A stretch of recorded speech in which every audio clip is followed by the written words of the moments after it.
Hello, Majenko.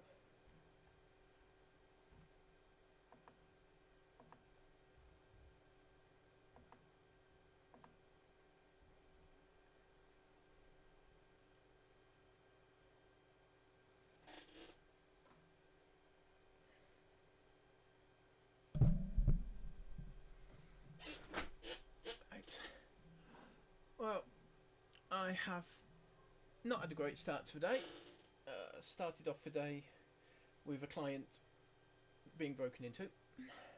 So, and obviously by someone who has some knowledge at a basic level of networking. So we know it's not Shelby. Basically, they yanked the Ethernet feed for VDSL1 and they yanked the VDSL feed for VDSL2. They didn't touch the 500 by 500 fibre, but it meant the CCTV and all the phones were cut off from the rest of the world. But luckily it meant that they hadn't actually damaged any of the cabling, so I was able to just hook it back in and leave them to pull the CCTV footage for the police. But what they did do was destroy the safe, pull 2 sets of keys, and take off with 2 44-tonners. So those have now been tracked and located and are with the police for forensic investigations, so we're 2 lorries short. Fun. So, having actually then done the work I went out to do, now I've come home, I've done something stupid and gone into the loft.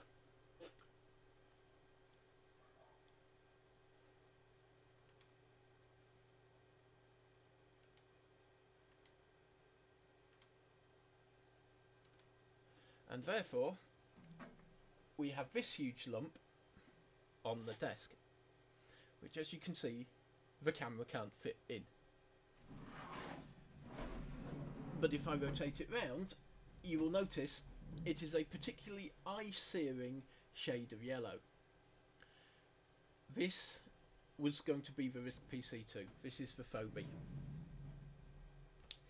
It's a hybrid PC and Acorn design, designed to be upgradable. This is actually an NLX case. So for those who've never met an NLX case, the idea is your motherboard has no connections except for one massive edge connector down this end in this case, because the board comes in from the bottom, and the idea is you have a riser card, your power, storage, front panel connectors, everything like that goes on the riser. You then slot the motherboard in, which has the I/O ports it needs on the back, and it clips into that riser, which gives you your expansion cards. So this has a 5-bay PCI expansion bay, and next to it are 3 Acorn Podules slots. So you could have had a mix of PCI and old Acorn cards all in the same chassis.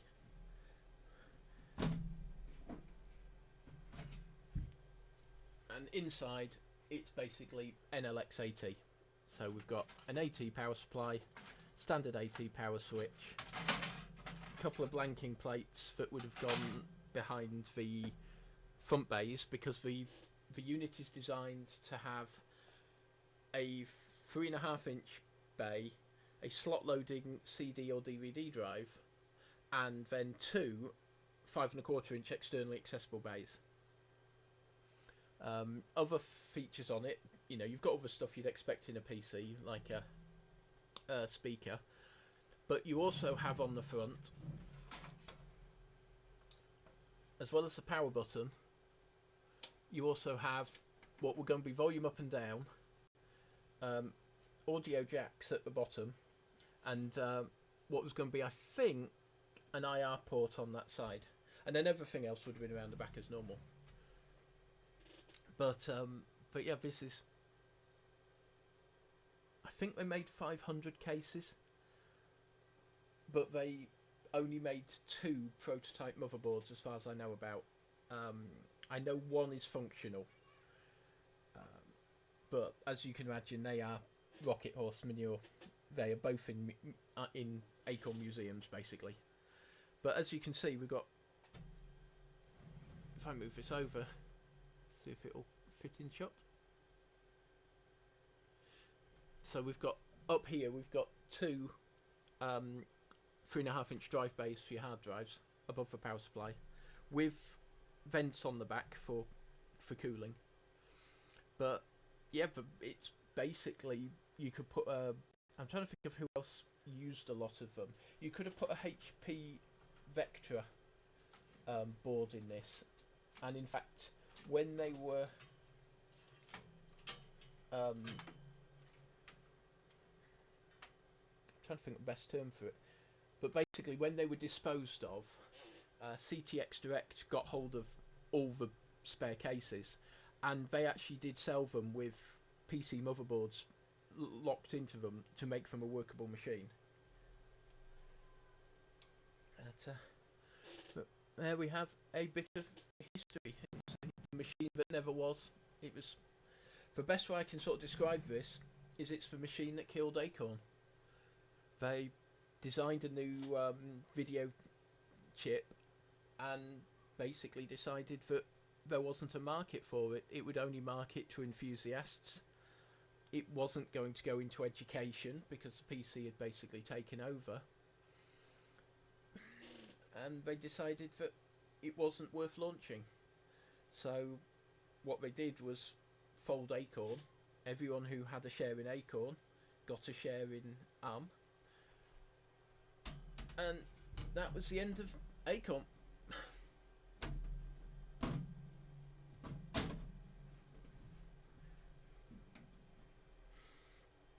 But both case sizes are toolless. It is possible to put a screw in them, but they've just got plastic latches, which surprisingly have not been destroyed, despite their age and being in the loft. But there you have the front panel. Let's see if I can get that bottom bit into shot. So that we're going to be the volume controls. We've got the Acorn logo down the bottom. It does say Phoebe RISC PC 2 at the top.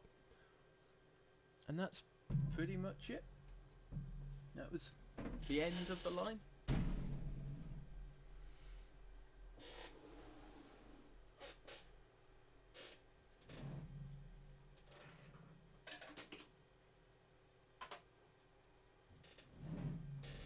I actually came across this at Hemswell Market car boot sale,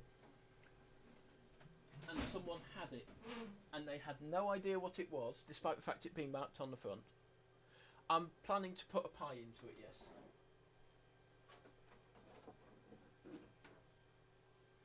On the other hand, we have this. And Majenko will start rubbing his hands now.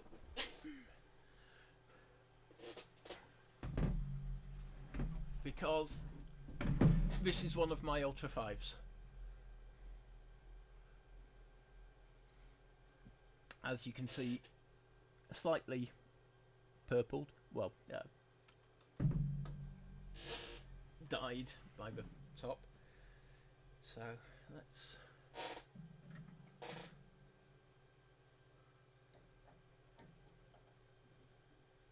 The slot loader was designed to have a NEC drive mounted up to the back of it. It wasn't designed to be faceless. Neither was the floppy drive, really. And Acorns use standard PC parts for that. So let's see if we can get some of the muck off this. Because these have been sat in the loft like that.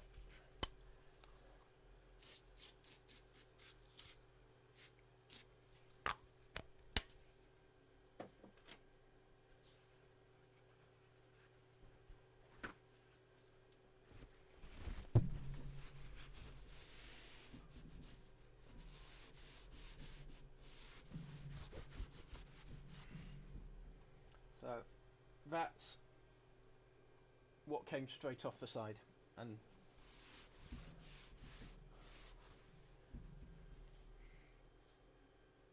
let's see if we can split the case.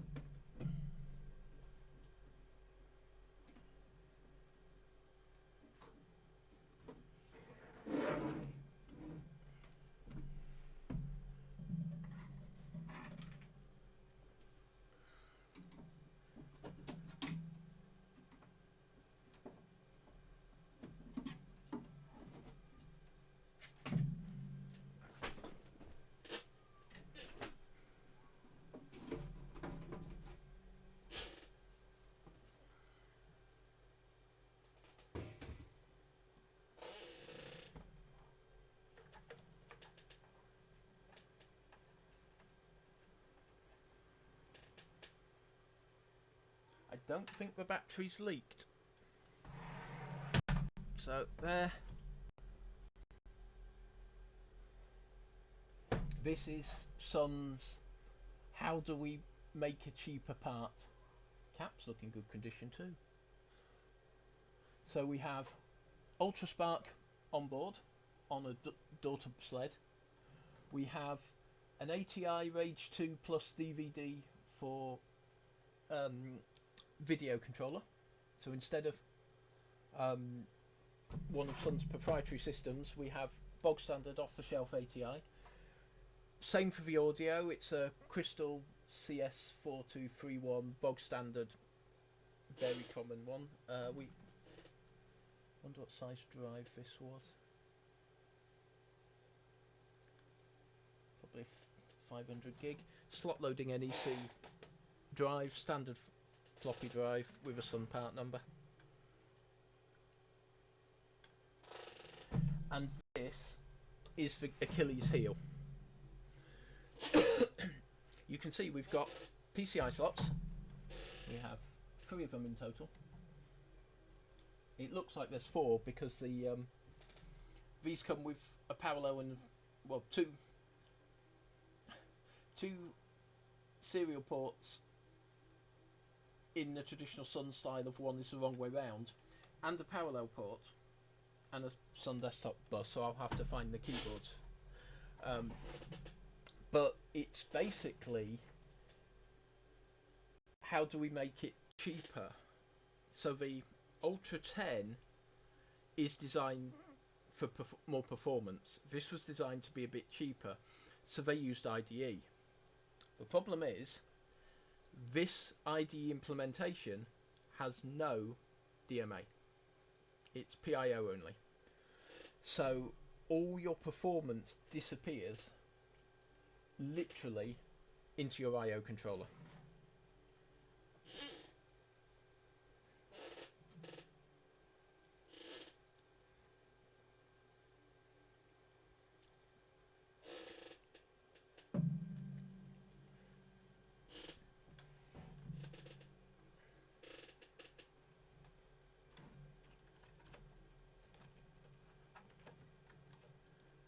Got some memory in it.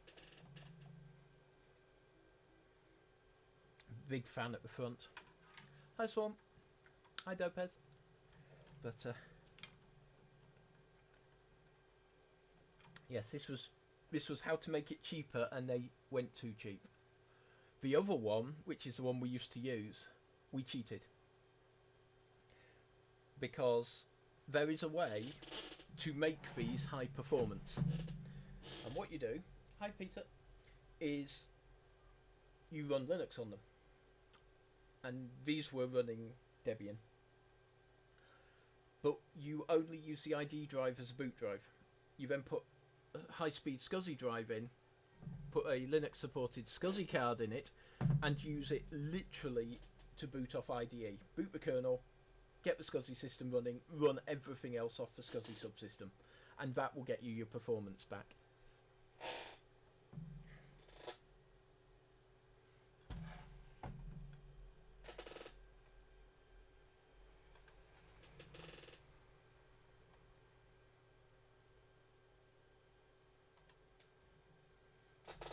So we've got, on the back you've got 4 audio ports, the keyboard port, which of course has the mouse daisy chain through it, serial parallel, and the other nice thing about these is they don't use 13W3. Because they're using a Rage ATI, it's a standard DE15 on the back. So you can literally just plug in another drive, another monitor, and then it's just a case of getting your mode lines right.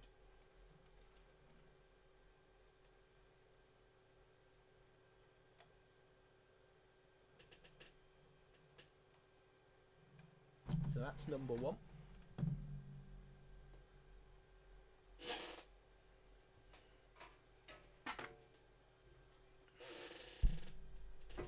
I'm not going to power them up because I feel there's too much risk in actually powering them up.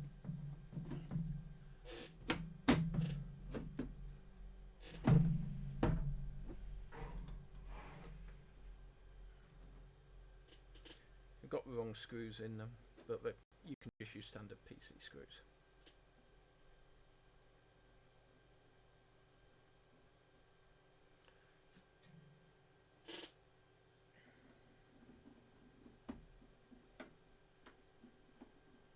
I don't actually know what the other bay is for, because if you look on the front, there's this flip-up cover over the floppy drive. I have no idea what's actually meant to go in there.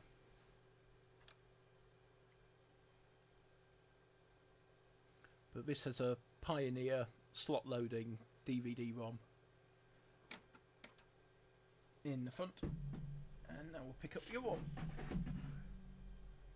It's not really enough room because you've only got a very slim. Literally, it's slightly shallower than a 3.5-inch drive bay, and it has bits to pass in. Knowing Sun, I could see it being something like a card reader for logging cards, like they would do with the Sunray and things like that. Hold on a second.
Right, so there we go.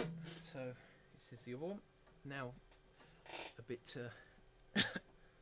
de-dusted.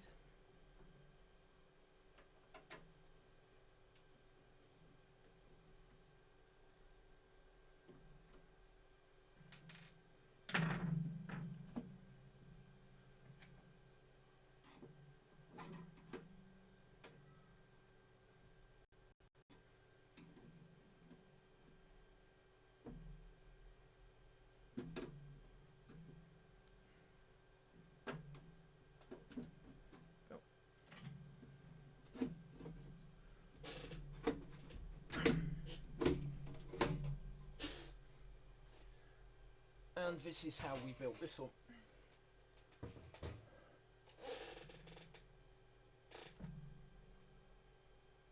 Again, I'm not seeing any leakage around the battery, so fingers crossed.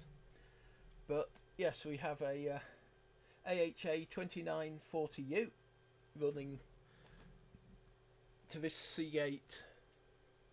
What have we got?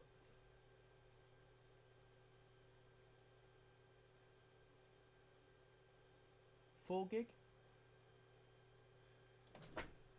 Seagate, so it's a ST34342A, and that's for boot drive. And then down here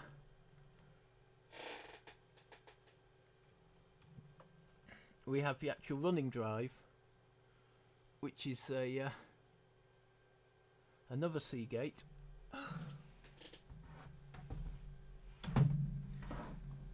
And it's a small one.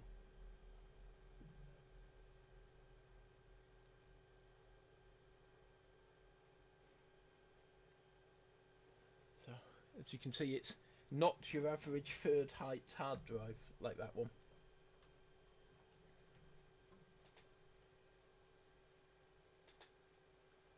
This is a Barracuda. Let's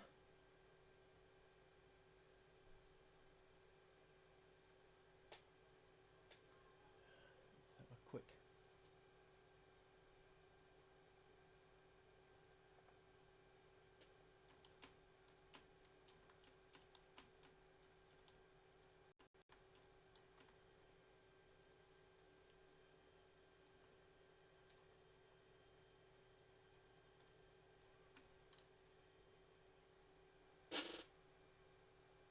So that's a 18.2 gig SCSI drive, 7200 RPM.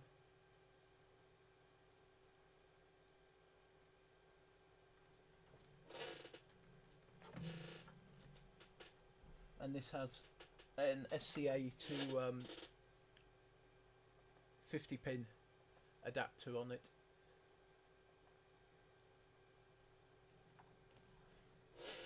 And that is, like I said, running off the SCSI card in one of the PCI slots, and in the other PCI slot we have an Intel NIC. So this one's actually dual NICed. Again, the caps are looking quite good.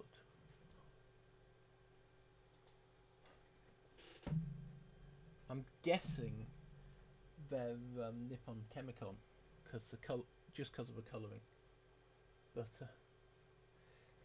yeah, when drives needed their own cooling. But this one has an HL slot loading CD. Because so the drive is the drive's 23 years old. Don't know if we've got a easy to spot date code, because it's before they started putting the manufacturing dates directly on the drive.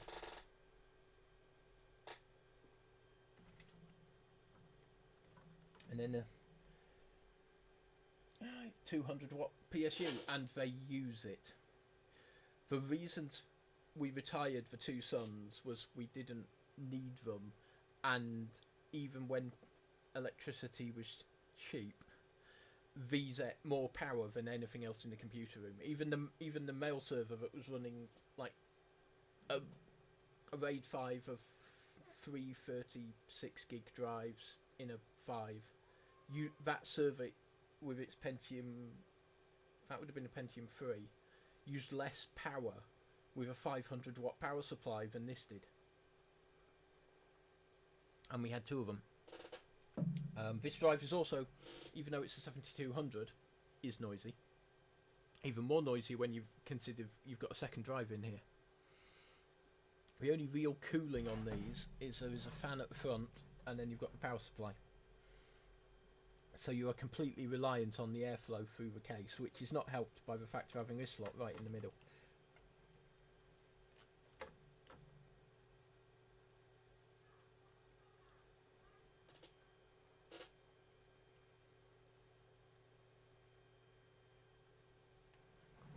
Well, what you'd hope for, Swarm, is that if you need to use 200 watts of power, you'd use a 300 watt power supply and have a bit of overhead. But not Sun. If you wanted a bigger power supply, you bought a bigger machine. And in this case, that would be a 10, because the 10 was a tower.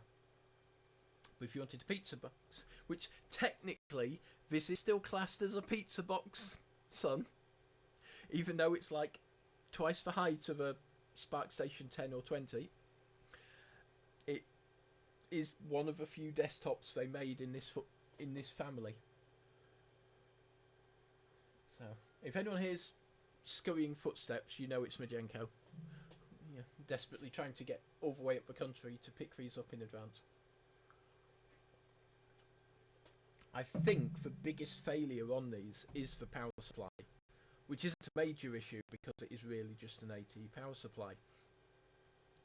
But you do get the problem that it's a soft start, which you can work around,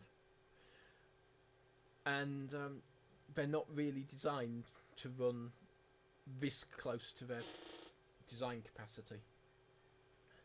So again, I'm not going to power it up because there's too much chance of it trying to let its smoke out. These haven't run in almost 20 years. So that's when we retired them. But like I said, somewhere I do have a Type 5 keyboard for it. And probably a mouse. Although, of course, the advantage of it is if you do put a working operating system on it, if you've only got the keyboard, you can shove a PCI USB card in it and add USB to it, because Linux or BSD. So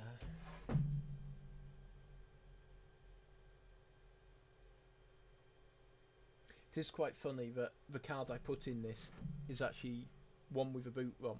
You can, in a PC, this is a bootable card. It's completely unneeded on this, of course, because this architecture can't boot that ROM. But it was the card I had and it worked. So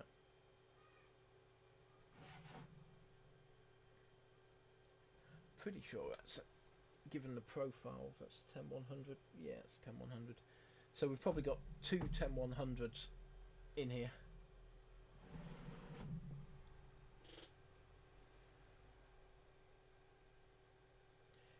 Yeah, but that's a power PC. Yeah, when you get to like the G5 tower, the majority of it is heatsink. Spark is better than power, but it doesn't run as fast. So most of this generation of Ultra Spark, you get more power by adding more processors than you do by increasing the clock speed. So you don't hit the power issue of, oh, we've gone up to 1.2 gigahertz and now we need a massive great heatsink and forced cooling. It's so it swings and roundabouts. What it is worse than is a Pentium, because you've got to take into account at the time this would have been a equivalent to, you know, if you're buying PC, you'd be buying a Pentium 2 or a Pentium 3, and you'd still be on slot 1. You wouldn't have got to 370 yet. And of course the 370s do run a lot cooler. It's that Intel TickTock integration. You know, Tick is, now which way round is it?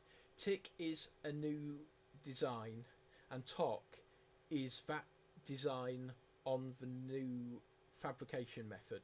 So if you can shrink your die size and transistor size, you do it with the working design, so that you're not introducing an issue of we've changed the design and the production facility, production technique. Oh, it doesn't work. Which is the fault? Is it the new technology or is it the new design?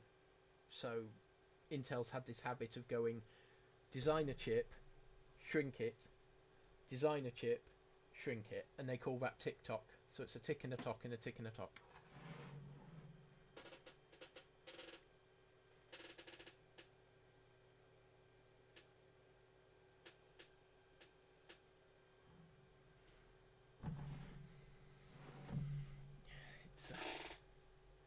They are a bit of a beast.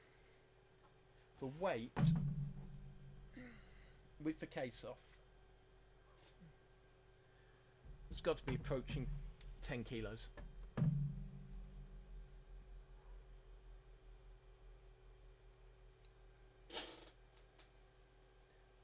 No, they don't, Majenko. They often skip the fix it. Here's a new design. Here's a new design. Hi, MB. This is one of the machines that's going to wander its way south and end up in Majenko's sweaty little hands. We know they're sweaty because he's been rubbing them together for 31 minutes.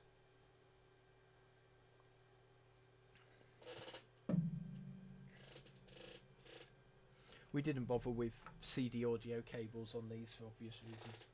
But they do take one. They take a Panasonic style. So this small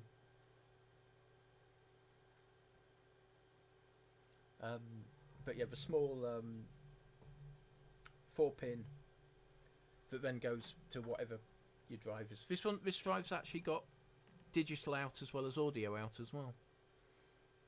So again, got a chunk of RAM in this. I think there's more RAM in this one. Yeah, I think this one's got 6, because I think these have got we've got 3 slots, maybe 4. But this one's got 32 meg units. So this one's probably got about 96 meg of RAM, which, if you think about it, at the time was a huge amount for Linux.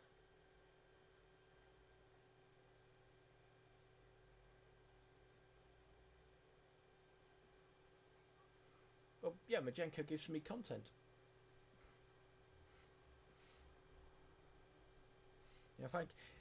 If I give this to Majenko and he gets a couple of streams out of it, I get to watch a couple of streams of Majenko playing about with it.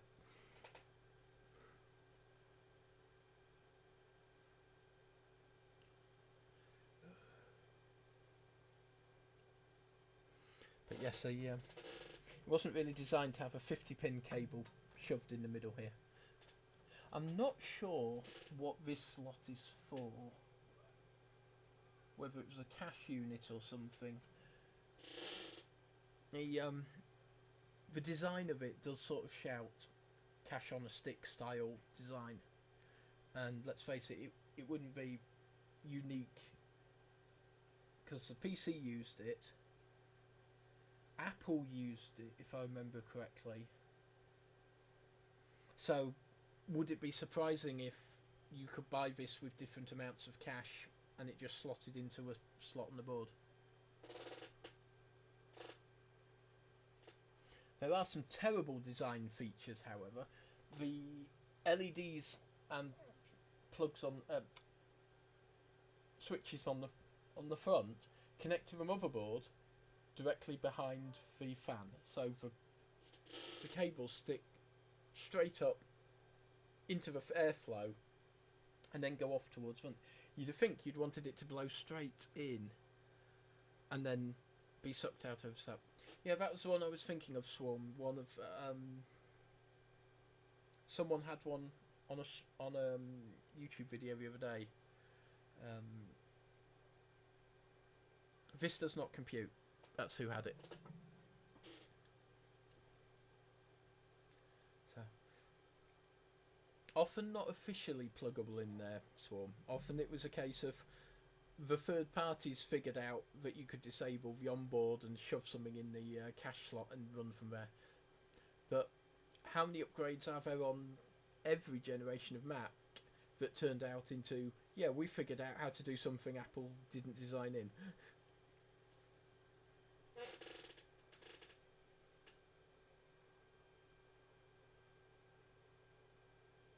There's a slight bit of rust on the edge of the casing where it was cut, but I think for the age of these,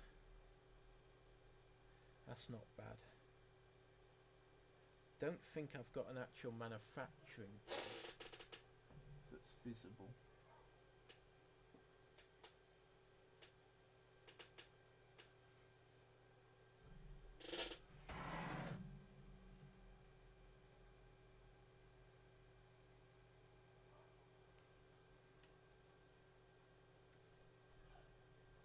This is an actual UK model, assembled in the UK.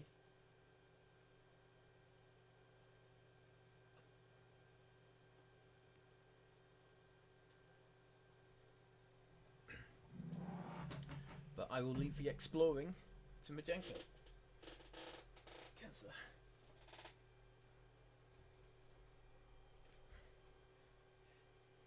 The reason the case is a bit of a pain, I'll turn it over, is there are grounding tabs on both sides.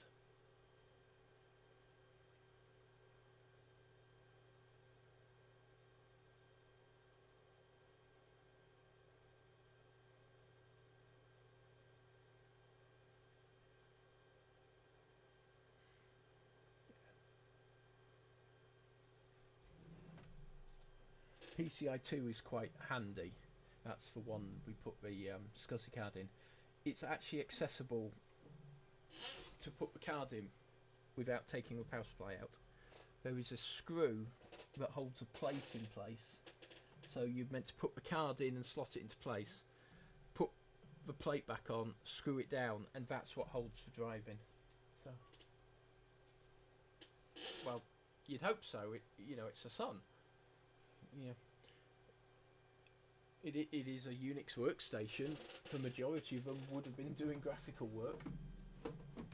You just wouldn't want to do graphical work on this one. Not in its... Well, this one you would, because of the Linux conversion and the SCSI drive. But you wouldn't want to do it on the IDE ones. The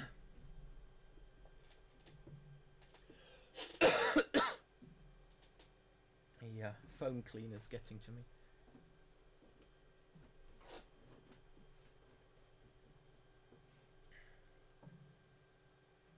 The fun one, I used to have a...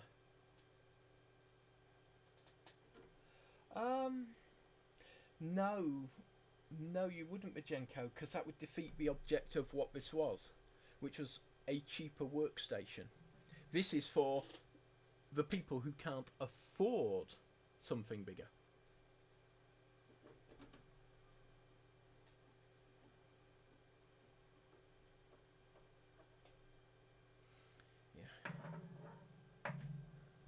This is very much the how do we reduce the price and get a bigger market? And the answer was they reduced it too far.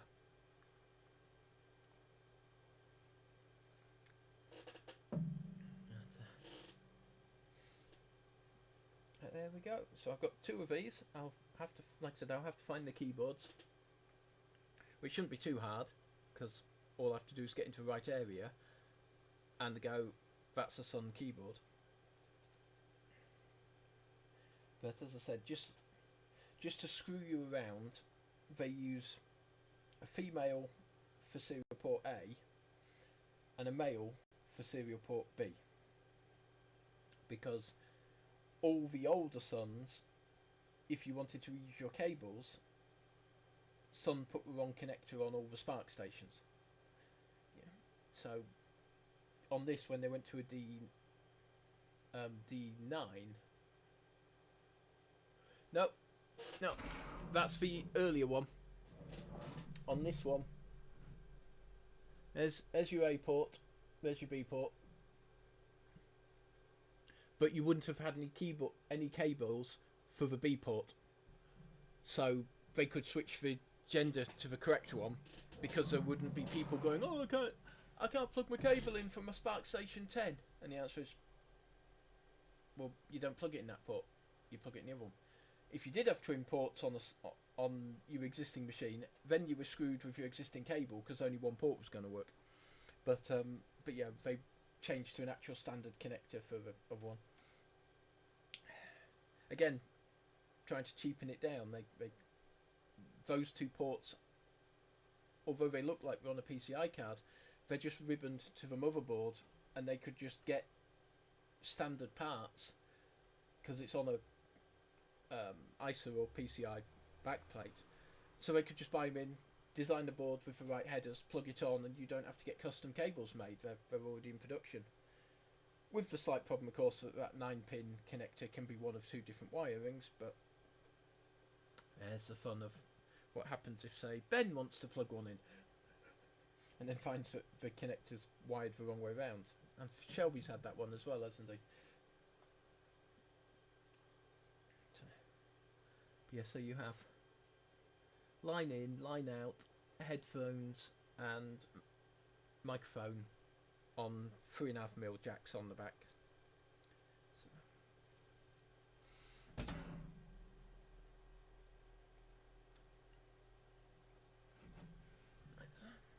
See if I can pick this up and stick it over there without doing even more damage to my back.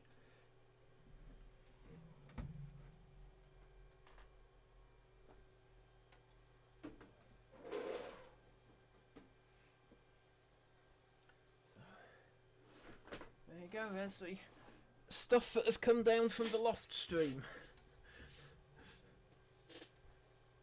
Bring it back up to here.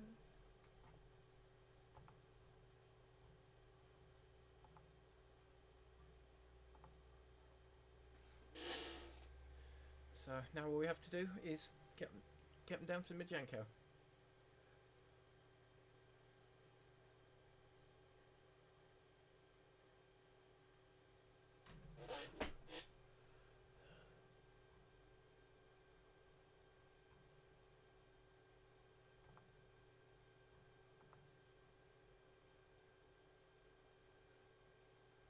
Oh, so hello to Dan, Jeepin,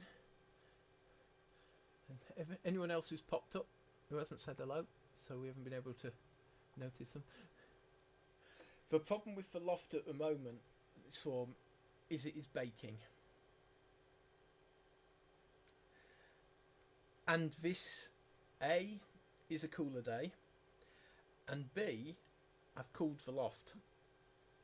Having the PV array on, I've got 3 panels west facing, 3 east, and 6 south facing. So quite a lot of the roof is actually no longer in direct sunlight because of the PV array, and that has taken a lot of heat from going into the Loft. But Jesus, it was hot up there. And the problem is, to get into it, you have to go into a cupboard in my bedroom, which is a full-size door, and there is a shelf built in just high enough that you can get a knee onto it, so you have to lift yourself up onto that, then you can lift the Loft hatch, pull the ladder down, and the ladder's not in the greatest of shape, and then you can go up, but you're going up under the eaves, so if you lift your back too high, you get a beam across the back of your back, and then you basically slump forward, swearing until the air turns completely blue. But then you can sort of get into it. I have a light fitted up there, but the batteries in it failed, so it only works off mains. You've got to get over to the far side to the switches to deal with that. And then once you've got something, you've got to get it down. Well, when Carax lived with me, that wasn't a problem. There were 2 of us. Yeah, getting these down, I basically gathered everything to the edge of the Loft hatch, put the ladder back up, and then pulled them down and stacked them where the ladder had been at my feet to cope with the weight. So you're always multitasking, Jeepin. It's just sometimes it involves goats.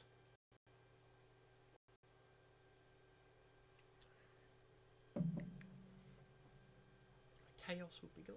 I don't think it would be chaos.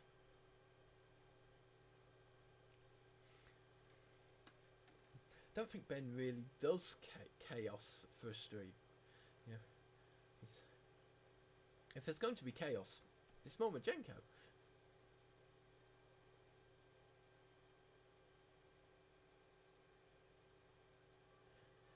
Yeah, Majenko's slogan could be doing things randomly. Ben tends to be doing things that break. And I get stuff out that needs cleaning because it's been sitting somewhere for 30 years.